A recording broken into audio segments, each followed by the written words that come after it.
Yeah, and she's right. This meeting is being recorded now. Welcome everyone to our next community call and ask me anything session. We do this every week, although we missed last week, which is fine. But we gather up, we talk about BrightID, we talk about identity, and we discuss our latest the findings in the field of identity and decentralized identity. And this week, I want to start by asking Adam and Philip about that cool meeting that they had with other identity projects, and if there is anything they want to share with us about that meeting. Philip, you want to talk about that? Uh, yeah, and I can talk a little bit. It was the first meeting of the Proof of Personhood group. It's kind of spearheaded by folks from Gitcoin and Proof of Humanity, but really encompasses kind of all of the major projects and players working in this space. Yeah, it's a nice group. I don't know, 20 some odd people there. Broad experience. This was a pretty preliminary session. We had some OG speakers that have been working on this longer than most of us were even aware that it was a problem that needed to be considered. There's going to be a bunch more of these sessions, so we're going to dig far deeper into things. We started some polis questions to kind of get the group's viewpoint on things, how we view third party, so how we like view how existing institutions should play into this world of decentralized identity and proof of personhood that we're working on now. Yeah, it seems like a great group of people, and hopefully together we can make more progress than any of us have alone. Yeah, I'll second that. It's a really great group of people. It's called the Internet of Humans Workshop, and it's something that we're going to be attending for once a week for the next 8 weeks. And it's trying to bring together anyone who's working on the problem that BrightID is working on, because there's a few other people. Actually, I mean, I can think of a few people that got left out of this, but I would say, having been doing this for a few years now, I've probably met most of the people that are trying to do this, and there's really like around 50 in the whole world. So most of them, I would say, are here in this workshop. So that's pretty cool. And I hope some great things are going to come out of it. Our speaker the first week was Brian Ford, who is like, everybody recognizes him as a pioneer in this space. He started laying out the problem in research papers in 2006. So he's been thinking about it longer than most of us and has a lot to say on it. And he, one thing I like about him is he constantly updates his information. He's staying abreast on this. So for the past 15 years, he's been keeping up on anything that is being done in this area. And he's been working on the problem himself. And his most recent paper is really interesting. It covers a whole bunch of different strategies and attempts that are being made by different projects, and he critiques all of them. And so he's got a really nice critique of BrightID and everything else. He basically slams everything, which is great, because like we need to hear that. Like we need to hear like, okay, these are your major challenges that you're going to have to address if you want it to work. And then the next day there was a radical exchange panel with Brian and Kalia, Identity Woman, and Cherie, I think her name is Shireen, and Glenn Weil. And they slammed his ideas. It's like they really came down hard on his idea. So it's like we all kind of slam each other's ideas and then like tear each other down so that hopefully we can build each other up and create a solution. But it's like, it just goes to show that so far there's no like one clear solution without problems.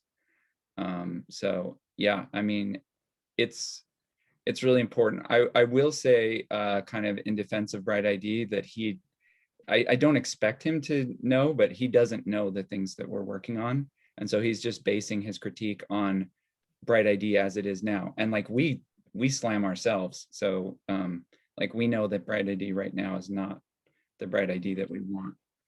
We know we can do much better. So you know, it's good to hear his feedback as well on that project and every other project in the same space.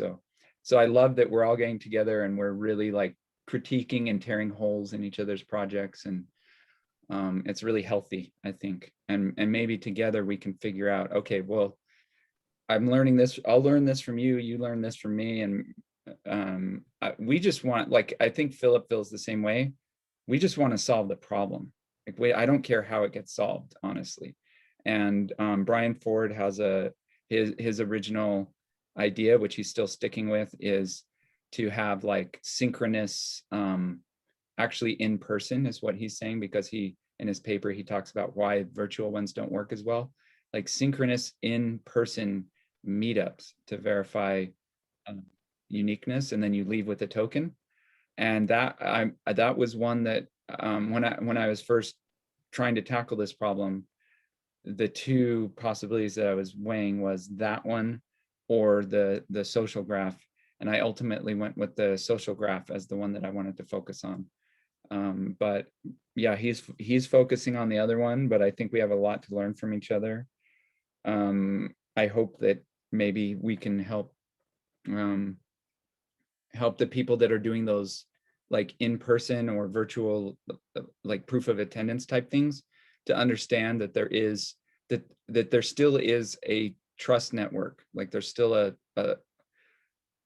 social graph of some sort or a trust network of some sort that has to happen, because you have to ask yourself, okay, but who's gonna, who do we trust to run this in-person meetup, and how are they connected to the, if at all, to the people that show up, or are they just the gatekeeper? And even if they are the gatekeeper, like how do the different meetups trust each other? Like how does the meetup that happens over here know to trust the one that happens in the next town over? And so there's still some sort of network of trust going on there. So I still like, I'm still firmly in the camp of the social network approach, but it's interesting to hear the other. So I don't know if that was a yawn, but maybe, maybe that's a clue that I'm talking too much. So who has a question?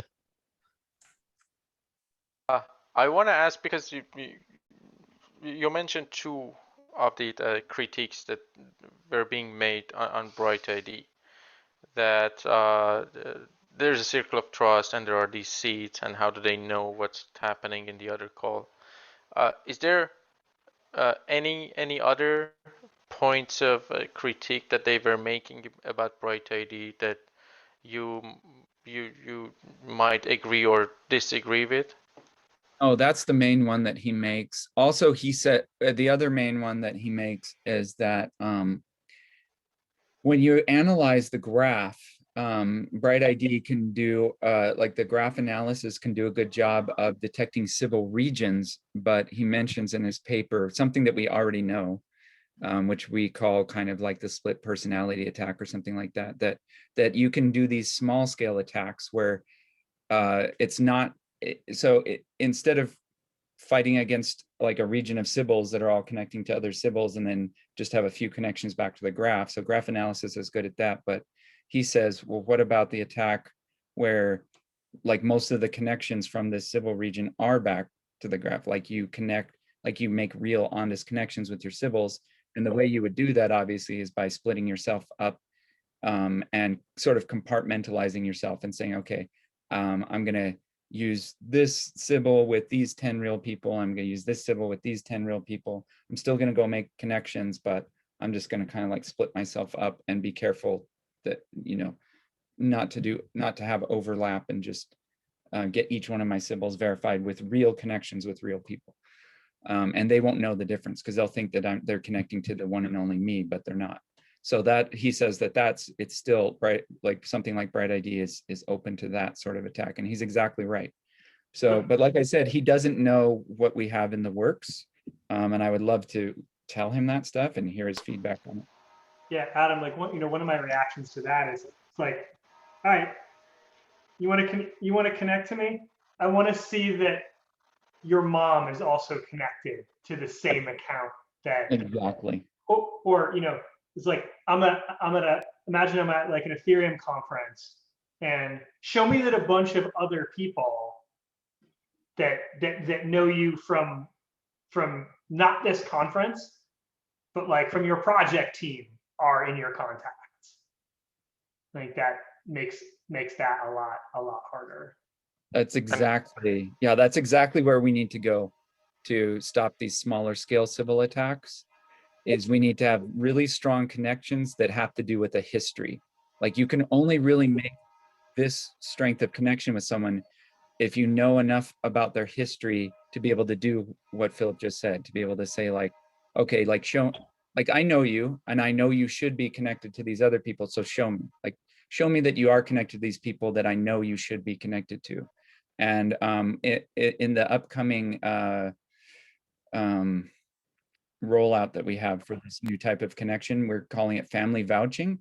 And it's basically saying like, you create this, it's called a family, but the term family can be used kind of loosely. It doesn't necessarily have to be like a nuclear family or something. But anyways, in the family connection, it's exactly that. Like you define your family, you define a group of people that someone that has a history with you knows that that's like the group that they're looking for.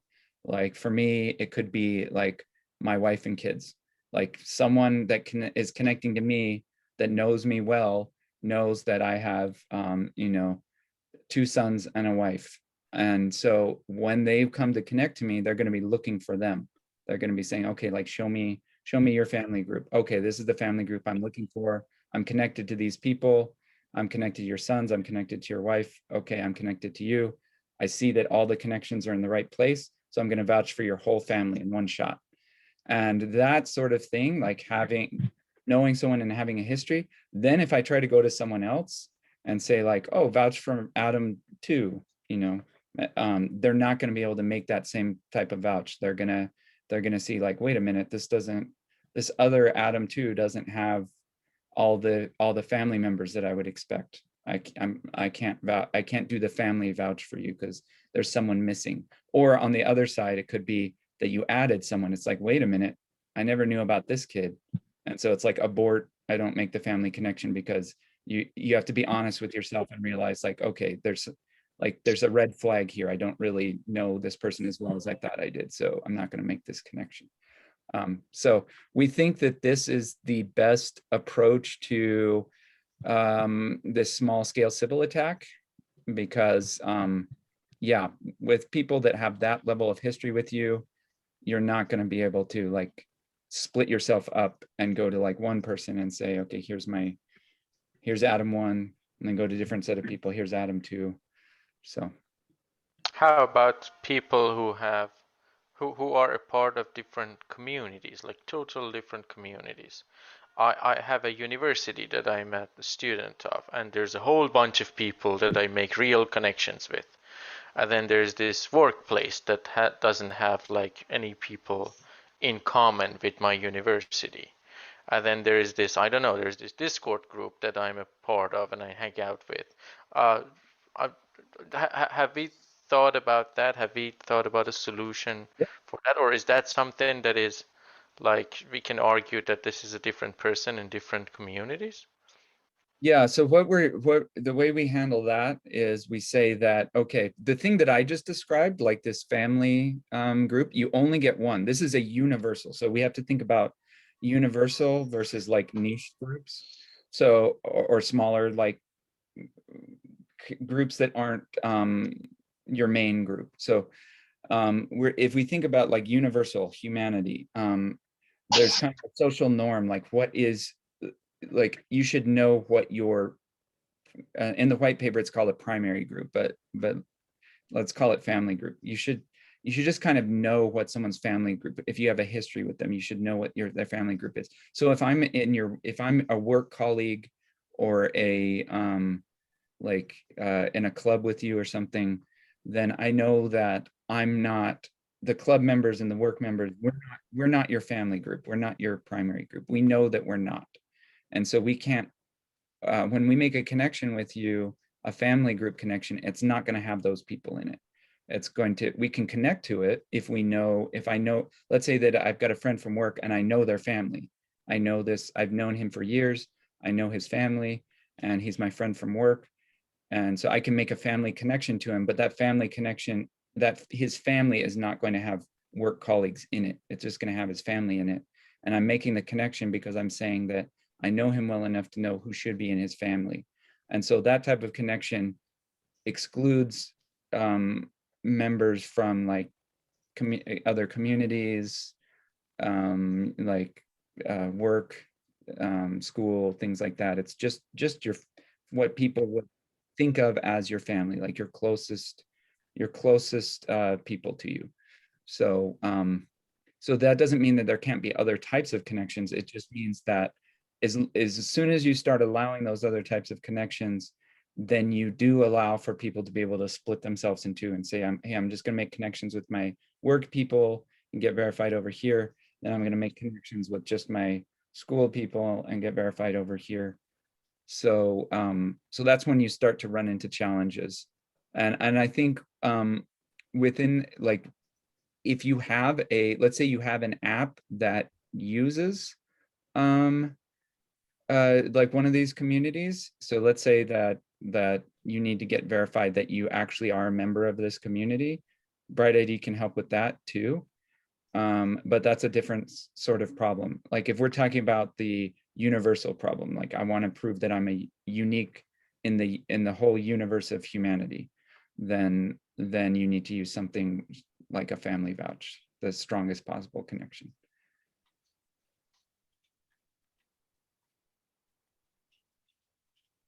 So we're going to play with it and we're going to see. I mean, to me, the biggest challenge is always, do people understand it and do people use it correctly? So far, our connection levels that we've made, people have used them correctly. So I actually am pretty optimistic about as long as we're careful with how we make the new connection levels. Like I think that people are, when they label their connections as just met, already known, and social recovery and suspicious, I think they're doing it correctly. From the evidence we've seen, people are doing that correctly. So I am pretty optimistic that you know, people will, that we can design family groups in a way that people do it correctly, that they're not just like putting their work colleagues in their family group or something like that. And people aren't and that if people see a family group that's kind of weird, that has like unexpected people in it, that they don't just vouch for it.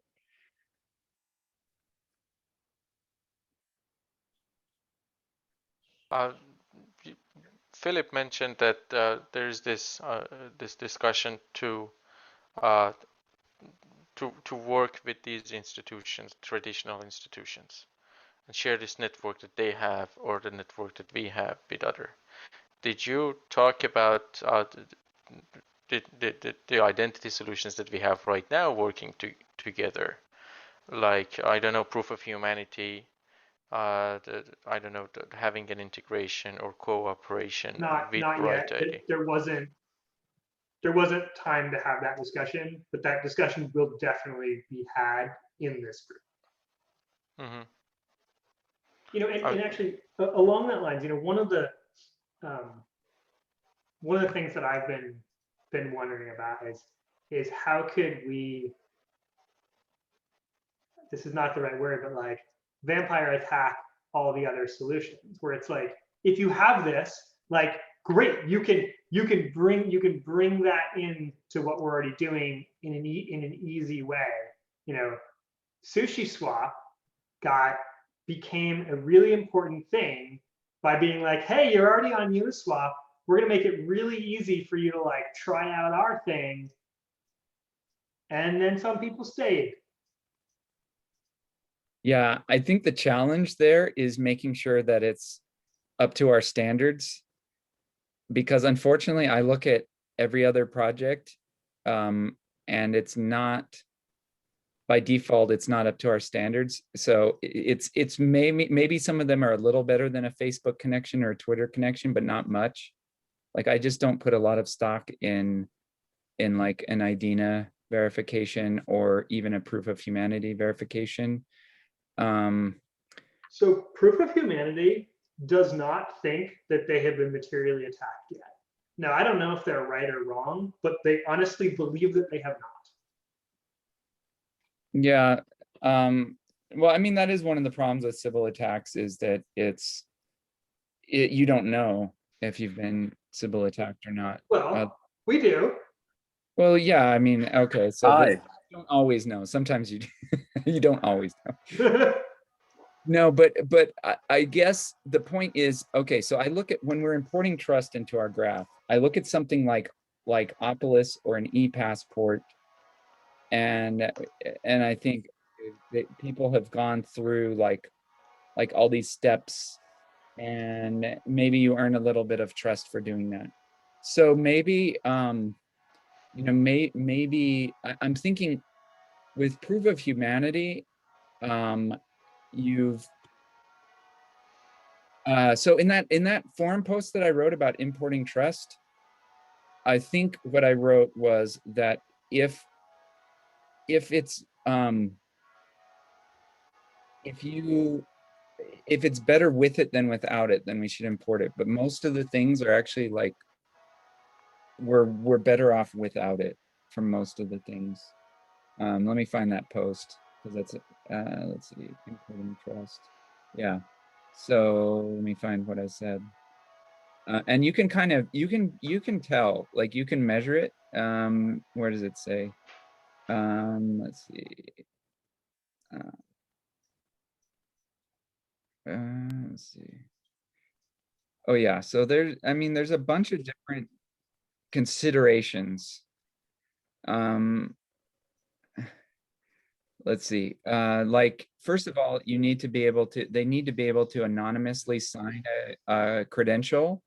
So, I mean, not to say that something like proof of humanity couldn't add that. They could actually easily add that. And most things could easily add that in a trustworthy way. And can it be bribed or like forged? Let's see. Where is, I'm trying to find the thing where let's see. Okay, here it is. So it says, if we think that the incorrectly labeled civil region is much smaller than the correctly labeled honest region, okay, so we should only import trust from very accurate registries if we think that. So in other words, okay, so I guess what I'm saying here is that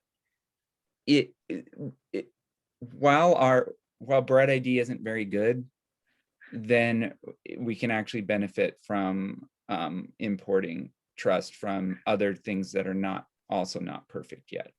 So we probably at this stage could benefit from, I think we're better than like Facebook and Twitter, but maybe we're on par with proof of humanity. So we could still import from them for now. But if we get to the point where we're much more accurate than they are, then we can't really benefit from them anymore. And that's basically how it works.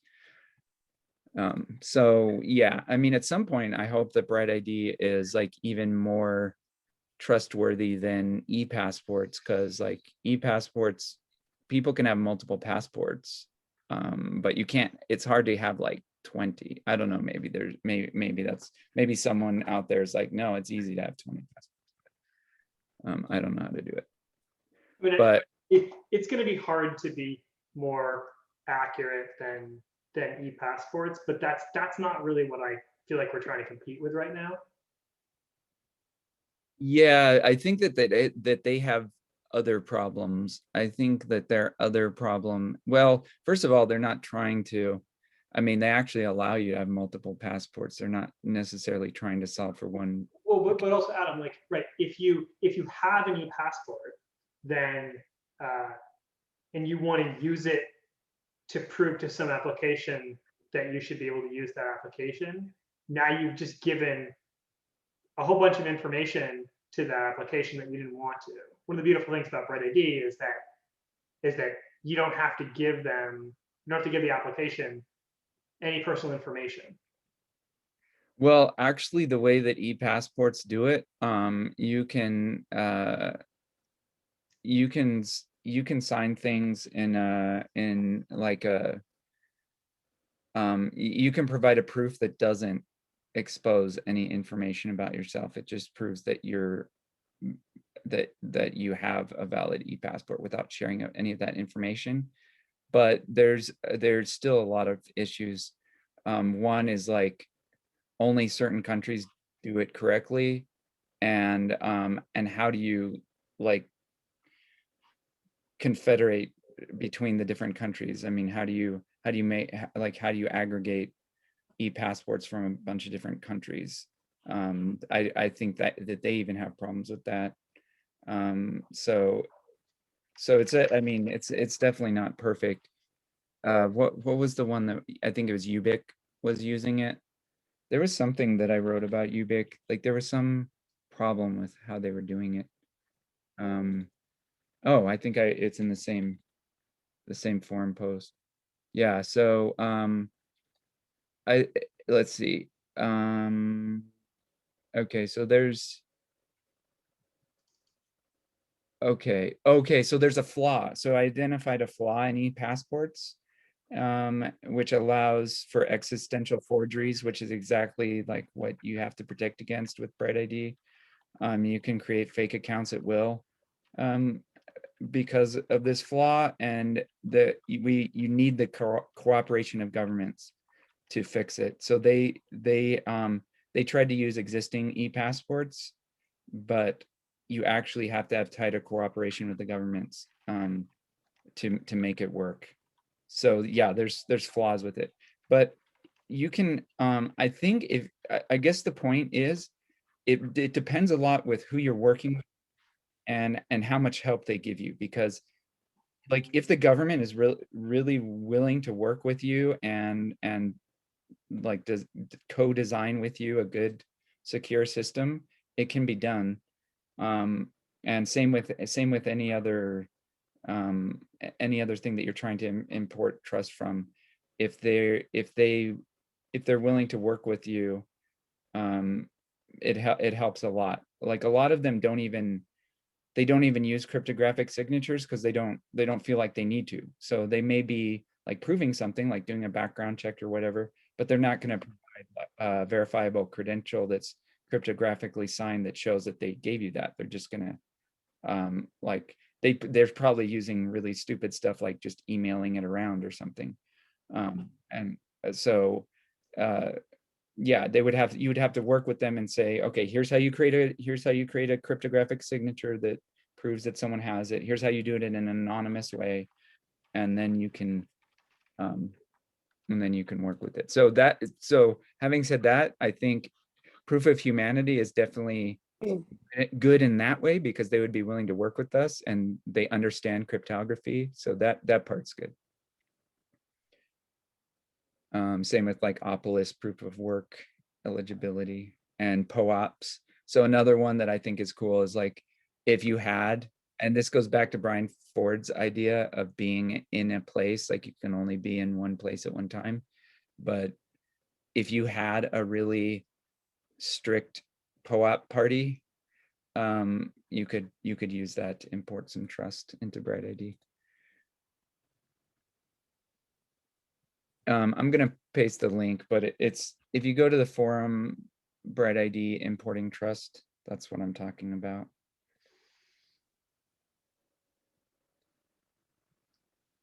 It has a bunch of these examples in it.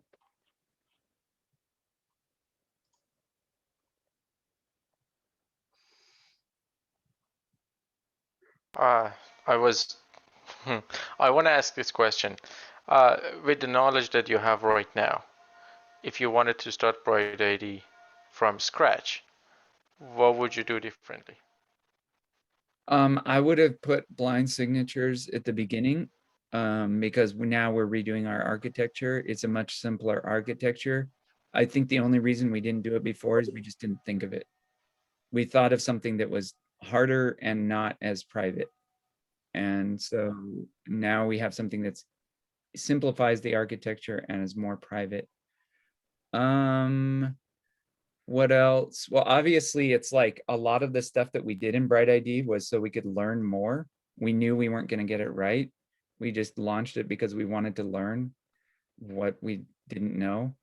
And so when we launched our original verification level or original verification, it was basically just to learn, like what will people do, how will people react, what are people willing to do.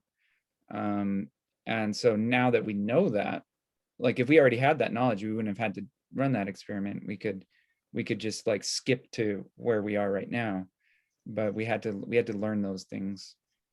And so I don't know, I think it's just a continual learning experience. We'll just keep what else? Let's see, what else have we learned along the way? I guess that's a better question, is like, what have we learned along the way?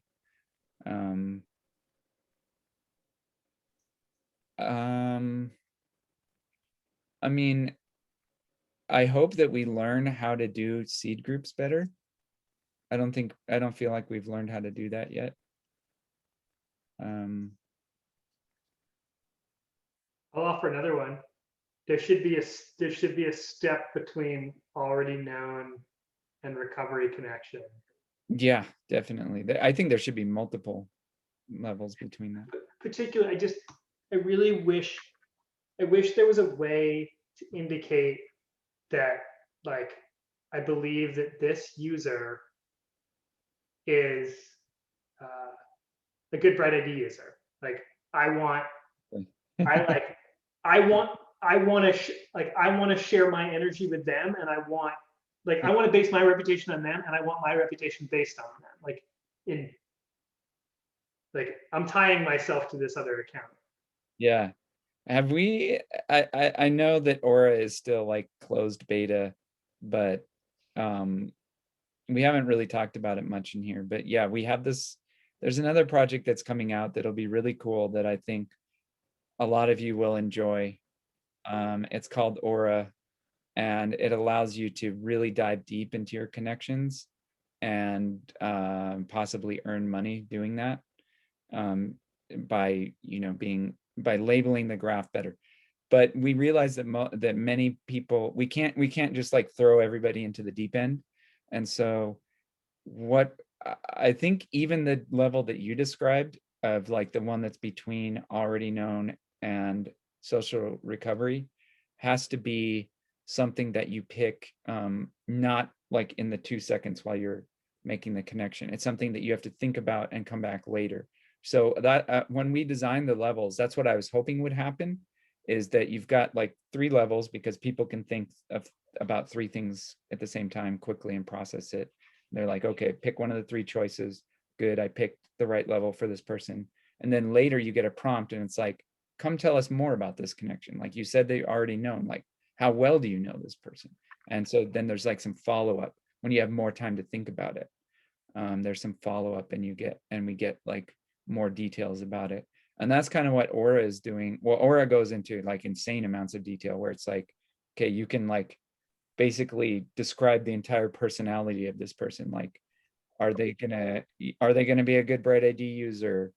If so, why? If not, why not? And like it just like drills down into like the person.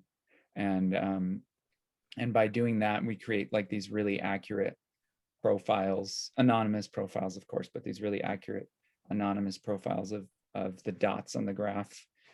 And that'll hopefully be really helpful. So yeah, I mean, I want that to happen. And I think it's like, but it doesn't happen right in the moment when you're making the connection though. Same with like the family vouch thing. It doesn't happen. It's not something that you do like right. You make like a normal connection with someone, and then you come back later and you're like, okay, I assembled my family, and then other people will see, okay, I can vouch for this family because I know everyone in it. So I can vouch for this family, and other people will see that they can vouch for other families and stuff like that.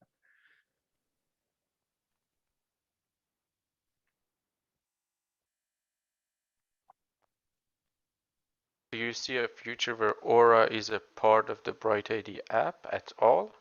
We were talking about that at the last Aura meeting. Yes, because what was the case we were thinking of? Oh yeah, so you know right now, sorry, I'm gonna mute. Thank you for muting. So you know how right now there's that thing in the Explorer menu or in the left menu that says like get your Explorer code and copy your Explorer code and then you can use that to log into the Explorer. Well, that's also how you log into Aura. So we were thinking, well, why not just instead of like copying a code and going to explore.brightid.org, why not just click on something that automatically logs you in and opens up the Explorer? And I think it would be the same way with Aura. So there would be a link in your menu on BrightID that just opens up Aura. So it's still a separate like web app. So it opens up your browser, it opens up Aura, but it would automatically log you in. And then it could even, when you're looking at people, like you're looking at a person, and it could say, you know, I don't know what the exact words would be, but it'd be like, evaluate, I don't know, look at this person in Aura, like whatever it is, whatever the word is, like view this person in Aura. So you're looking at them in BrightID, and then you click on the Aura button, and then it opens up the same person in Aura. And in Aura, you have a lot more you can do with that person. And potentially, like if you're right about that person, and like the better you know that person, obviously the more higher chance you're going to be right about that person, then you can earn money that way. So like, this is really helpful to the graph, because when someone's brand new to BrightID and maybe they only have a few connections, nobody really knows whether that person, like the analysis doesn't know whether that person is a Sybil, someone that you had just invented and said it was a real person, or whether it's actually like a real person that you know, but just they're not connected to many other people. And so what you can do is open them up in Aura and be like, okay, this person's not verified yet, but I know they're going to get verified. I'm going to, stake some of my reputation on this in the form of like tokens. I'm going to stake some money on this because I know that they will get verified. And then when you turn out to be right, then you can earn on that. And that's kind of what Aura is all about. So it's more for advanced people. Like we're not going to demand that everybody does this, but if enough people do it, it helps to speed up the time it takes for people to get verified. And it also allows people to earn money for just giving richer information to the graph than just the very basic things that you do from BrightID. So I didn't expect this to be an AMA on Aura, but I hope that we'll have one soon. Right now, like I said, it's closed beta, so we've just been kind of just like inviting just a few people, a few community members that have been around for a long time to play with it. But it's definitely very interesting. Hey guys, I got a question for you. I was wondering if you've, from the infrastructure side, thought about utilizing the Dfinity project, and I also have a couple ideas to throw out there and see what you think about that. Cool. Yeah. What's Dfinity? It's a newer blockchain project that focuses on like the high performance side of the scalability decentralization trade-off. There's a couple decentralized social networks that are live running on it right now. There's one called District, which is like a LinkedIn replacement. Yep. And then there's another one called Discover, which is like a Reddit equivalent. But I've been thinking about how self-sovereign identity projects can integrate with Dfinity. And there's some really cool possibilities. Like given that the storage costs for state are low enough, I think they're around like $5 per gigabyte per year of state.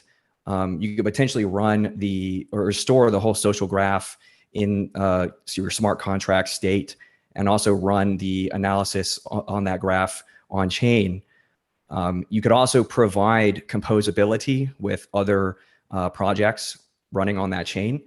And a cool idea that I thought of for a funding model, because the smart contracts on Dfinity are reverse gas, meaning that the developers top up tokens into the smart contracts. And when users run calls on those smart contracts, the user doesn't pay anything. The smart contract fees get deducted from the smart contracts balance. So there is a funding problem where the self-sovereign identity has to fund itself for those gas costs. But what you could do is, if you provide composability with the decentralized social networks, those decentralized social networks are going to want anti-Sybil services. Because like if you're like the LinkedIn, you know, you don't want a bunch of fake accounts on there. So they might, when a user registers, make a smart contract call to BrightID and say, hey, can you make sure this is not a duplicate user? And you can charge a fee for that smart contract call, and that will fund the gas for BrightID. And you could also potentially read those social graphs of those social networks and use that as input data into your model. So I just think there's a lot of synergy between the Dfinity project and self-sovereign identity. And so I just kind of wanted to throw that on your guys' radar and see what you thought about that. Cool. Yeah. I like that. I like that idea. And I definitely think, yes, social networks can benefit from BrightID for sure. Yeah. I mean, it makes a lot of sense for something like District to use BrightID.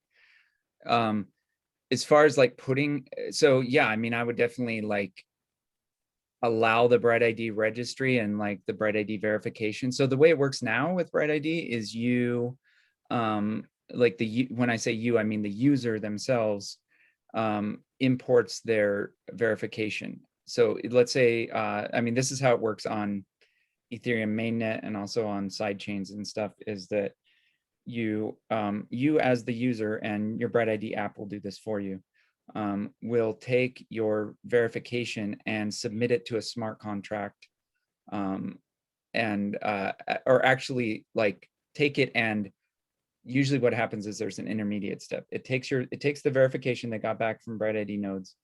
Your BrightID app shares it with a like a web page by scanning a QR code, and then from there you have to pay the gas to put that verification on chain, so that whatever app you're using can see it. So so right now users are like, for some apps like ClearFund is an example, and let's see what else. I'm trying to think. I think there's a couple other ones, but I think Rarecoin does it and OneHive does it. So the user has to pay gas, and on XDAI chain, it's like obviously really cheap. But on mainnet, which ClearFund actually ClearFund uses XDAI chain too. So anyways, they all use XDAI chain right now. And so it's cheap for the user to pay the gas to put their verification on chain. And so that's like, so far that's working fine. And so I'm not, let's see, what is the name of sorry, say the name again of the project, the blockchain project. What's it called? Dfinity? Dfinity, yeah, DFINITY. Yeah, so Dfinity, I would imagine, I mean, I know it could work the same way. So we could allow users to like, I know that that it's got like this inverted gas model, but I mean, users could, like you said, gas is cheap. If it is cheap, then, and this is not like a thing that you do a lot of. It's not like, you know, making connections or something like that you do a lot of. This is just like something you do pretty infrequently, where you upload a verification. And so a user paying the gas so far hasn't been a problem. And that's how you get your verification on chain, and then you add it to the registry. So I would definitely, I think it's definitely worth having those on chain. But I'm not sure that we should try to like invert that model and make it so that it's not the users putting their own verification on, one nice thing about the users putting their own verification on is it makes it self-sovereign and private. So like the smart contract doesn't have to know anything about me other than verifying the signature that I got from the BrightID node. So if we inverted that, it would be like, I think like kind of what you said was that the BrightID would actually run on. So the BrightID nodes would be on chain rather than it being their own network like they are now. That right now they're blockchain agnostic and running there on their own network. They sign things and then people import those onto other chains. And so if you put like the graph analysis and you put the nodes on to a chain, well, I guess one problem with that is that it's now you've basically chosen one chain and you're committed to this one chain, which may not be good to because it might be hard to migrate to another chain in the future if you needed to or something, or also like some people may just, for whatever reason, they may just hate that chain and be like, well, I'm not going to use BrightID because I love EOS and you're using like Dfinity, and so I can't support you or something like that. So so I like that we're blockchain agnostic, but and so I'm kind of skeptical about bringing the entire like actually having the graph operations happen and the graph analysis happen on chain. I'm a little skeptical of that, but certainly importing the verifications and having like all the BrightID verifications and having a registry of certified unique users on Dfinity would be really cool. Do you have any comments on that? Yeah. Well, first of all, someone just privately asked me in a message, how does the smart contracts on Dfinity prevent a malicious user from bombarding a contract with calls just to drain the gas held in the contract? I'm not sure what their solution is to that. I know I've heard some of the developers talk about there is a solution coming, but my thoughts on that is a self-sovereign identity could actually help there because you could rate limit the calls per identity. And so you sort of, a self-sovereign identity, I think, is really crucial to that network. That's why I think there's a lot of synergy there. And then to comment on what you said about, users not liking a smart contract chain, or so there being some like loyalties or whatever. I mean, obviously we all see that. I mean, we all love Ethereum here. And then I don't know if anyone's been following Dfinity, there's a lot of like FUD and stuff going on around that. So I totally get it. But I think that in order to get to mass adoption, you're going to have to get to the point where the average user doesn't really know or care about what chain they're using. If you're going to get to like 1 billion self-sovereign identities. And I think the killer app is going to be decentralized social network, where people are just going to be signing up for these things. They don't necessarily know that it's a decentralized social network, but they're just downloading the app on their phone and signing up. And then this decentralized social network is going to need anti-civil protection, and it's going to have to make contract calls to an anti-civil service. And so I think that whichever platform gets the largest and fastest growing decentralized social network is the platform where you're going to want to locate your self-sovereign identity contracts so that you can provide that anti-civil service to them. Yeah, definitely. So I think something that would be really interesting to me would be to know, so if we did stick with kind of our current model where users they receive a credential. So they receive a credential from BrightID nodes that says, okay, you're verified unique, and then they can import that into different chains. If that, like, what the gas cost would it be like just insanely cheap, like it is on XDAI chain? Would it be like, does that model even work with Dfinity? So that would be really interesting to know.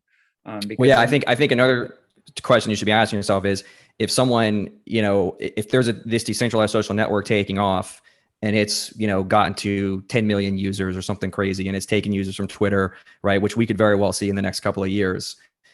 If someone forks BrightID and co-locates it next to that decentralized social network, are you going to want to be in a situation to respond to that, or are you going to let them provide that anti-civil service? I guess it's a question you should really ask. Yeah, so I'm trying to figure out what the benefit. Well, first of all, I just wanted to know if it was feasible to like keep using the old way of like you can put this verification on any chain that you want. The user does it. Doesn't mean that it's like a difficult process for them to. It's like with the other apps, it's part of they just roll it into the like user onboarding process as you're signing up for the app. You import this BrightID verification into the thing. So there's not really, I mean, other than using BrightID, there's really not much friction there. But as far as like the other, so I guess one question is, would that actually work? And I'm sure it probably would. I'm sure the gas is cheap and that you can do things from like the user can initiate things, not just the smart contract, as far as gas. But then the other thing that you say is like being on chain. What is the advantage of being on chain as opposed to like putting things on chain? So does it matter whether during the onboard phase a user is putting verification, users are putting verifications on chain as opposed to like the actual analysis being run on chain? If the analysis is being run on chain, obviously you still need users, but like there's, I mean, it takes that one tiny step out of the user onboarding process to like the user no longer has to import stuff on chain. So I'm not sure that it's like that it really adds much to have the analysis being run on chain like that gives any, like you said, if you fork BrightID and run the analysis on chain rather than running it on a BrightID node. I'm not sure that. Yeah, the reason I say that, the reason I say that is because the keyword you mentioned there was user onboarding, and my base prediction is that there is going to be a fast growing decentralized social network, and the user onboarding has to be free to the user, where they just download the app and they create an account and maybe they verify, you know, a couple people they know in the social graph or something like that. And so if a BrightID verification can be posted to this decentralized social network and it can verify that in a, you know, a cheap way from the back end, then that's feasible to keep it with the current architecture. But if there is a significant performance gain to be had by co-locating it next to the decentralized social network on chain, so that it's just a simple on-chain contract call to verify the anti-Sybil, and that's what enables the user onboarding flow to be really fast and free to the user, then I think that's the product that you want to gun for. Because if you don't make it, somebody will, and that product is going to be the one that gets to 10 million users before you guys do. Yeah. So, well, yeah. So that might be right. So if it's less friction, then yeah. I mean, let's say, so imagine the least friction that you could have. So imagine that you're using your social network the way that you use it. You don't even know that you're using BrightID, and yet connections are being cryptographically signed. The graph is being created and it's being analyzed by BrightID nodes that are reading the information from the graph. And that's the least amount of friction that I can imagine. So the way BrightID is set up, it's like if someone is reading that information from a different network and pulling signals in from other places, that's totally fine. Like that doesn't mean that it's like this fork of BrightID is winning. It's not really a fork of BrightID. It's like it's still BrightID. Like the other nodes that are maybe not even using Dfinity could still have access to that social graph to analyze it and still benefit from that. But yeah, I mean, but if it does, like if most like the center of mass moves on to Dfinity, and that's where everything's happening, and that's where most people are running their BrightID nodes, etc. I think that's fine. And that's like, I guess what I'm saying is it doesn't mean that it doesn't mean like that the nodes that aren't doing that lose or something. But yeah, it could be that could be like naturally just the way it happens. It could be that like most of the BrightID activity moves on to this chain if that's the most useful chain and that's where the social networks are. I mean, I could definitely see that happening. So what do we need to do to help facilitate that? I'm willing to do, like, I want to help with any, if there's any solution that wants to use BrightID on any chain or anything that's not a chain. I want to help with that. So this is definitely something that I want to facilitate. So having said that, I'm still not sure if the best way to go about it is to try to get the analysis to happen on chain, because right now analysis doesn't happen on chain at all, because even on something like XDAI chain, that would be like extremely slow. So each node has its own each BrightID node has its own copy of the graph so that it can run analysis locally. So yeah, so I don't know how that changes I don't know how Dfinity might change the architecture of BrightID. Yeah, I mean, if you're running the analysis off chain and then, one of the nodes or really ultimately a user decides to post the result of the analysis on chain, if there's a problem, that model can still say the same. Really, I think the anti-Sybil verification is the key, in that you want smart contracts to be able to just make a call and say, is Sybil, and it returns true or false to that original smart contract. That is going to be ultimately the way I believe that anti-Sybil services are going to integrate into decentralized social networks, and just that having that user flow be really easy and cheap or free to the user is going to be crucial. And that's really all I want to say. And in regards to like the different blockchain projects, you're absolutely right in that blockchain agnosticism is a big deal. And there's certainly going to be other anti-Sybil services needed on all the other blockchains. And I don't know what the answer is there. How do you provide contract calls for all these chains? Maybe having some sort of like Oracle network that can call into the BrightID nodes and then post the results on chain, something like that maybe. But all I really wanted to say was just bring to your attention, the whole idea that some decentralized social network is going to pop out of nowhere and suddenly grow to 10 million users. And it right now, the best community or the best blockchain for that to happen is Dfinity. And just want to throw that on your radar and say, make sure you keep watch of that. Yeah, thank you for saying that. And thank you for bringing to my attention that it's on, or bringing to our attention that it's on, the district is now on Dfinity. That's pretty cool. Yeah, and as far as like, well, one thing that I think, BrightID already knows how to read, read connections, cryptographically signed connections from blockchains. And so it knows how to say, okay, look, this connection happened. The proof of it has been uploaded to this blockchain, and let's download it and add it to the BrightID graph. So it already knows how to do that. So if lots of social connection making was happening on Dfinity, which it sounds like it already is and could just explode, then certainly BrightID node should be reading that information. And the nice thing about blockchains is things are cryptographically signed. Let's say that the connection is made between two addresses on Dfinity, then hopefully it's doubly signed. One address signs a transaction that says, hey, I'm connecting to this address. The other address does the same. And now, so you have this connection that's on chain. You have the proof that these two people wanted to connect to each other. There may be some metadata with it.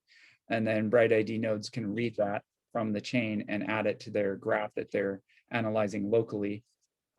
So yeah, I mean, reading from blockchains and looking at what's happening in the like social graph activity that's happening it's definitely really important, and we should try to like look for more sources of that and try to get get better sources, encourage sources to become compatible. Like like if you look at Facebook and Twitter, they're pretty horrible because like there's no cryptographic proof that any of that happened. It's all just sitting on a central database somewhere, and in some cases it's not even really public. Like you can't export your graph. So they do like a terrible job. But if you have something like District, where let's say that you know the connections have proofs that they're occurring, it's on a blockchain, cryptographically signed by both parties to the connection, and then that's something that like you can consume and you can add to the BrightID graph. So that's really important to be aware of like connection sources like that, like high quality connection sources. Yeah, and my understanding is when someone makes a connection, you know, on their LinkedIn district and whatever, both sides have to approve that friend request or whatever. And since that's all happening in the smart contract, it's, you know, technically cryptographically verified by both sides. Yeah, that's perfect. So that's, I mean, that's that. I think that would be the first step, is just to start consuming some of these social links that are happening. Because right now, the only thing that we're consuming is stuff that happens through, we call it the BrightID reference app, because we didn't want it to be the only client for BrightID. So if we can start looking at District as a client for making connections, and BrightID is reading in those connections and saying, okay, like it can mark them. I'm sure there's some other metadata that comes along with it. So it could say, okay, this is a connection that came from District, and whatever metadata they have that goes along with it, we can add that in. And so like in BrightID, we have different levels for connections, and it works pretty well in the reference app. People are like usually pretty accurate about it. They can say just met, already known, suspicious, and then like social recovery is the highest level. So they rate their connections, and there might be like a little bit of other metadata.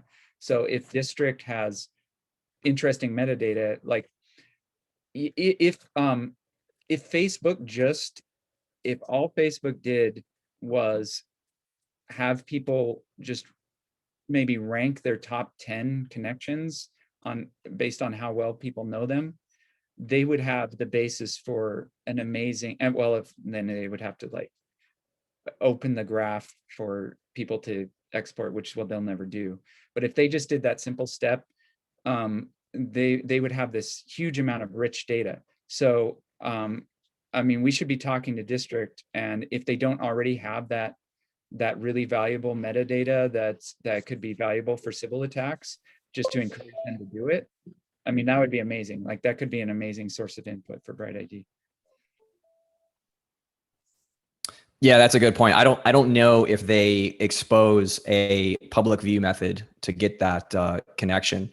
I'll have to look into that. But that's definitely a good point, is that if these social networks expose that, you can ingest that data. But you know, I don't know if it's going to be better for you to be on chain with them, or if you're going to have the BrightID nodes talk to that blockchain and those nodes and get that data from them.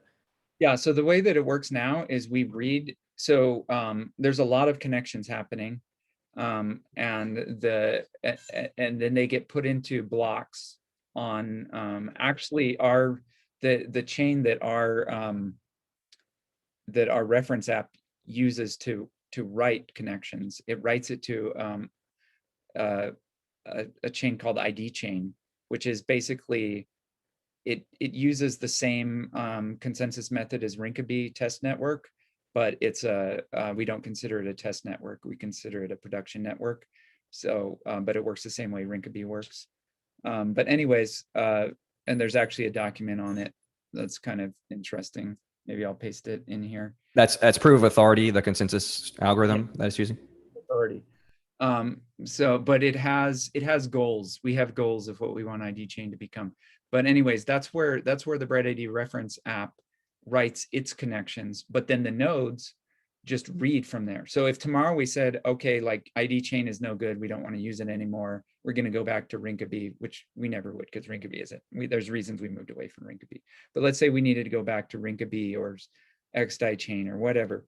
We could just, all we have to do is just update the node software so that it reads and writes to a different chain and it's up and running again. So we're not like tied firmly to even ID chain or any blockchain. It just needs a blockchain. It just needs something where nodes can read and write to learn about other connections.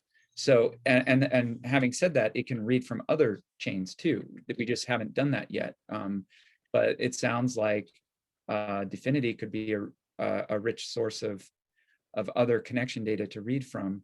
So it could be reading from, be reading some from ID chain, some from Dfinity, pulling in connection data from different places. And then what it does is it adds everything locally so that it's faster to analyze. So it builds up this local copy of the graph. Each BrightID node has this local copy of the graph, which it analyzes, and then it creates its own verification. So it assigns verifications to nodes within the graph. And so each BrightID node could potentially come up with a different set of answers and run different analysis. And that's part of like the freedom of the BrightID open network, is you can run whatever analysis you want on your node. And then it's up to apps to decide like which analysis and which nodes they want.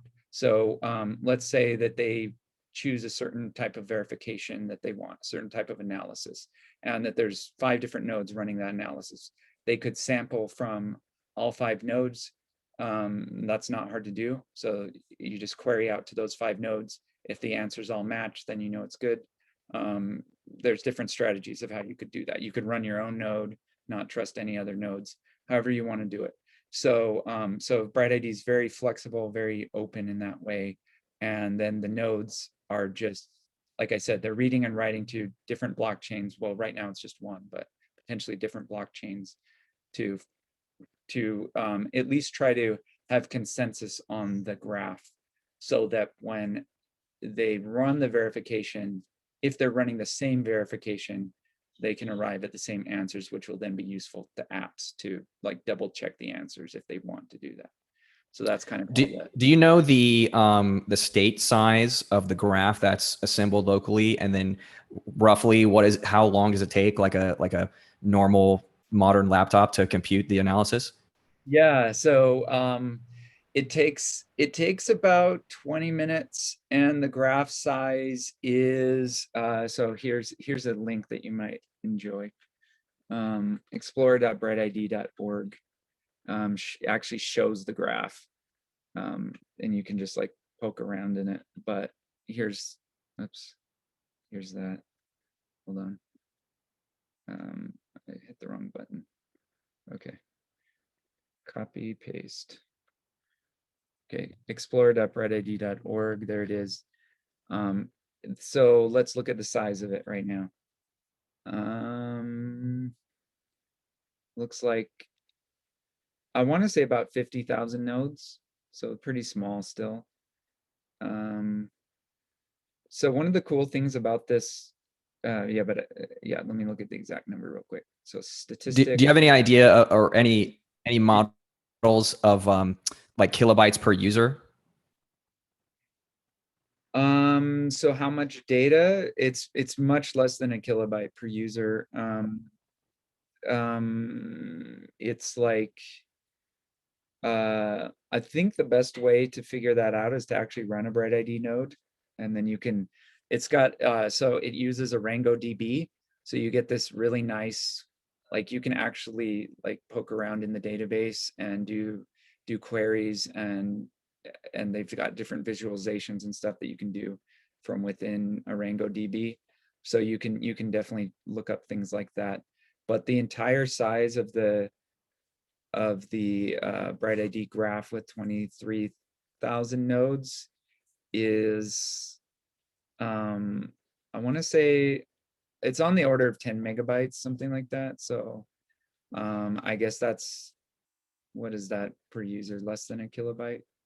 like a fifth of a kilobyte, something like that. So it's like, it's really compact, and that's uncompressed. So we haven't even tried to compress it yet.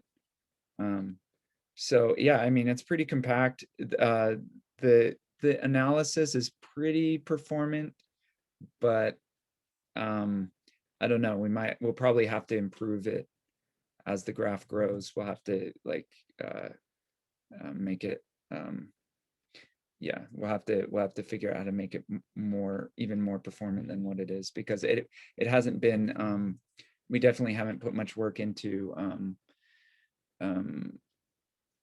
like making it like we haven't put much work into making it really efficient. So it's kind of like the code just is pretty easy to read, but not necessarily as efficient as it could be.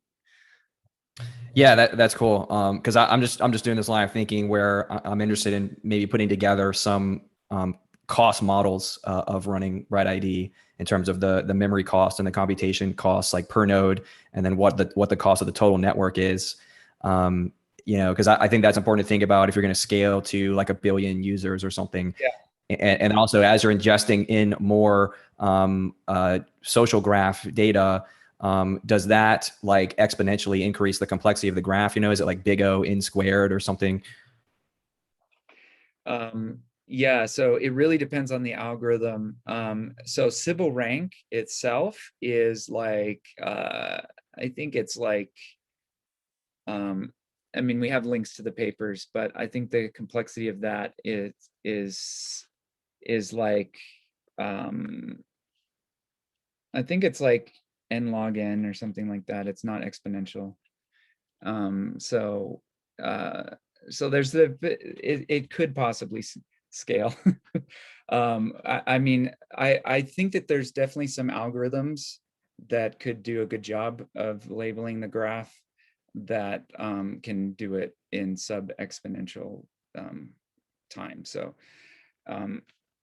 Do you guys maybe want to schedule a follow-up call and talk about this, because we are way after our they definitely deadline here, and I'm Yeah, not yeah, sure yeah. if Sorry for taking up others all the time. are. Yeah, because we want to do a group connection together, yeah. and we want to stop recording because it was interesting to learn about Dfinity and how we can consider having BrightID there. And I think, yeah, a follow-up call is in order for you and Adam and others to Yeah, explore that idea more. yeah, come to our Keybase, but let's stop recording, and Cool. like Paslar said, and we'll continue this discussion. Awesome. I'm gonna stop recording now. Thank you everyone for being here. There you go. Gonna stop.